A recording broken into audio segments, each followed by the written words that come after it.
Yeah. So I know we wanted to kind of transition to our why.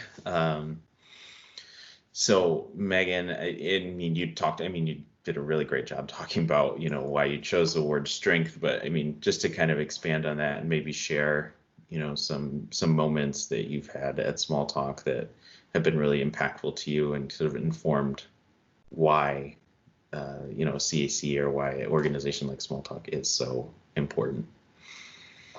Yeah, so I think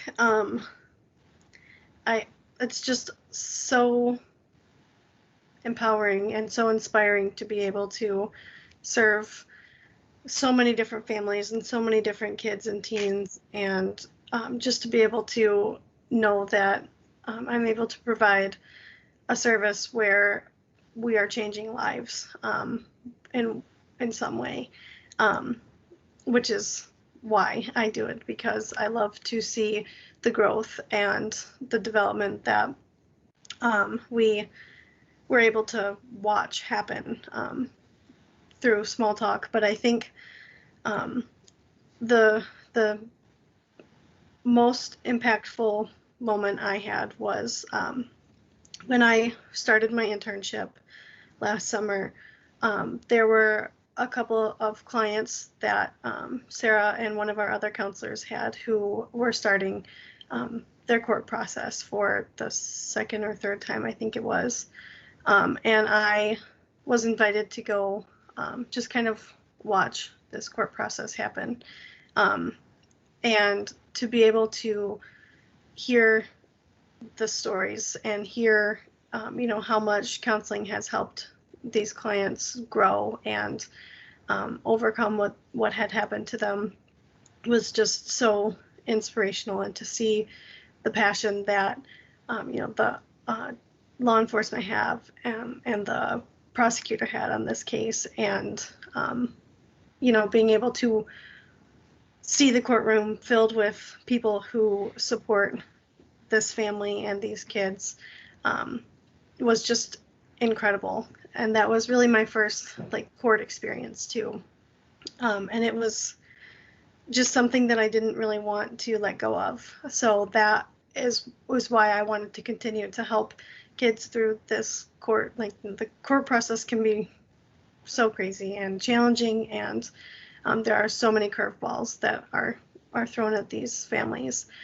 So to be able to stand there and catch some of those curveballs and to be able to accompany families to court is something that I wanted to be able to do, because it's really scary, especially for our younger clients who have to go and see this courtroom and talk to a judge and talk to people that they don't want to see anymore. So being able to just provide that support for them was something that I really wanted to be able to continue to do, and making it an easier, smoother process for the kids as well as for the parents, because it can be really tough too as a parent or a caregiver to have to handle all of that information. So being able to even just collect some information and talk about it again afterwards. And so just being able to be that support is what I really wanted to do and what I would like to continue to do. Megan, I remember there was a time that I went to court with you for one of my clients. You were there for some extra support, and not only did you help my client get through the court process, but you also helped other victims who were there, other children who weren't even associated with Small Talk. You were giving them stress balls and telling them they can do it and good job. And that was a moment for me when I was Megan is in the right place, and she's just such a wonderful fit for this job, because she's just going above and beyond what her role even is. So that's super cool. Yeah, it's really cool to be able to help others who may not be involved with Small Talk, because I remember at that court, we had talked with one of the victim advocates from that prosecutor's office who had asked for a big stack of my business cards. I think he cleared me out of what I had in my wallet, because the family was just really interested in Small Talk and what we do and what our purpose was. So being able to just have that information available to families and anybody, I think is really awesome, just to spread who we are and what we do. That's great.